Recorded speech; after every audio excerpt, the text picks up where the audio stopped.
Let's talk graveyards, particularly the graveyard known as the Senate, run by one Kentucky senator in particular.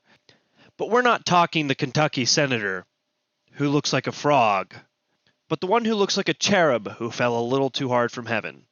Recently, my boy, who we need now more than ever, Jon Stewart, gave a testimony on a 9/11 first responders bill, a passionate, desperate plea for Congress to do their goddamn job. Here's a snippet.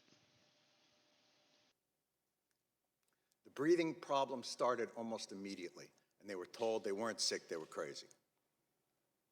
And then, as the illnesses got worse and things became more apparent, well, okay, you're sick, but it's not from the pile. And then, when the science became irrefutable, okay, it's the pile. But this is a New York issue. I don't know if we have the money. And I'm sorry if I sound angry and undiplomatic, but I'm angry. And you should be too, and they're all angry as well. And they have every justification to be that way. There is not a person here, there is not an empty chair on that stage that didn't tweet out, "Never forget the heroes of 9/11. Never forget their bravery. Never forget what they did, what they gave to this country." Well, here they are.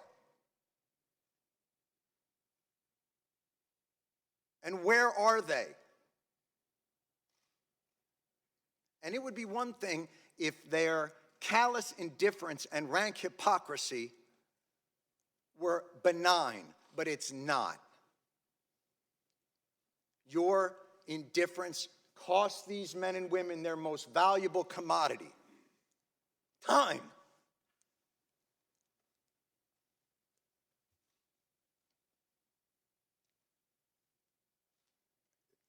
It's the one thing they're running out of.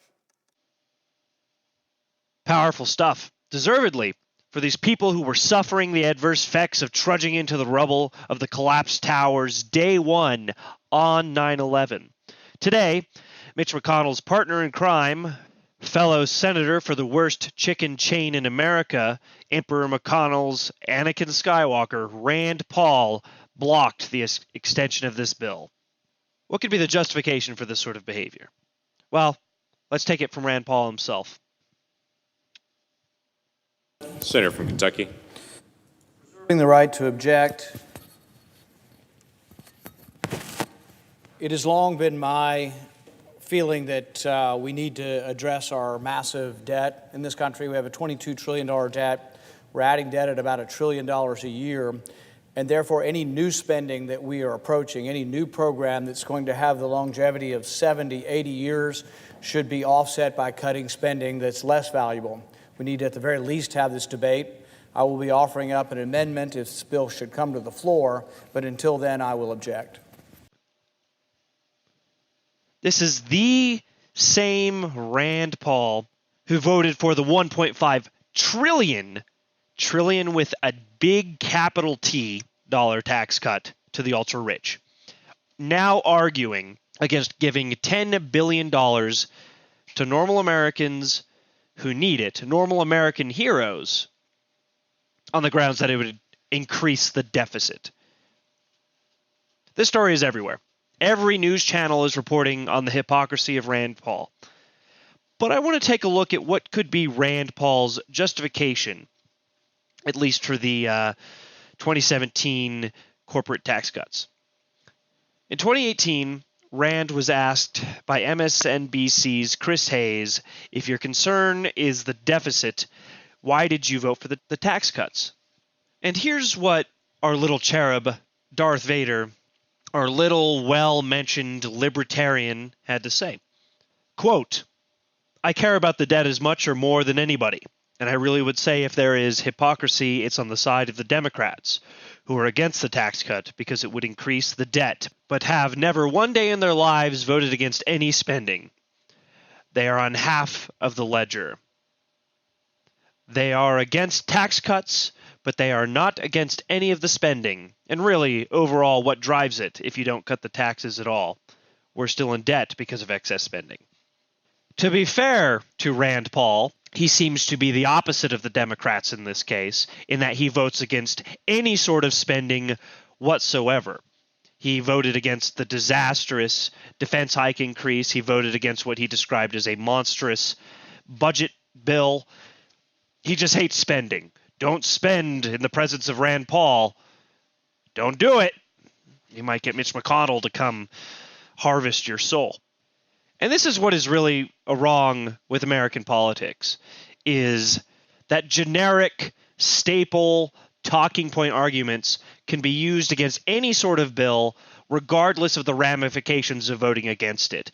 And this is hyper deadly to American democracy right now, at least in terms of how the right uses it, the left. Oh, it's too expensive, it's too expensive, it's too expensive. And then, for some reason, when the budget hikes come around, when war is on the horizon, when we cut the corporate tax cuts, when we fund these concentration camps at the border, silence on how expensive it is. And that's how the Democrats are made to look fiscally irresponsible. And maybe they are fiscally irresponsible because they develop things like Obamacare, which just sends money from the public sector into the private sector at the cost of the taxpayers, while mandating, of course, that people have to pay into it to support this program, mandating that the most vulnerable of Americans, or not quite the most vulnerable, many got Medicaid, but a large subsection of people who made a little bit too much money for Medicaid, but not quite enough money, but maybe had a contractor job or a low-paying job, were forced to buy private health insurance. Okay? That's ridiculous. And Rand Paul, even though he sort of markets himself as the inheritor of Ron Paul's legacy, right? And Ron Paul did the same sort of stuff, total anti-spending. There's nothing good that can come from these sorts of libertarian policies, especially when they're this absolute. So what's going to happen? You're going to vote to reduce government spending, vote to reduce taxes on the corporations so that the corporations have all the money that the government did. Well, what do you think the corporations are going to do with that money? They're going to push it back into the government to hire politicians who are just going to give more tax cuts to them, who are going to build regulations that favor producers, or so the supply side, rather than the consumers. You're going to have regulations that, well, like this tax treaties that just got passed in the Senate for the first time in the decade. The Senate passed a bill, okay? Mitch McConnell's Senate passed a tax treaties, which basically updates international tax treaties and determines who gets taxed for moving money where and that sort of stuff. We'll get more into that, I think, in my next video. But anyway, let me know, do you think Ron Paul is rolling in his not yet filled grave? Do you think Rand Paul has anything of merit to offer the U.S. Senate?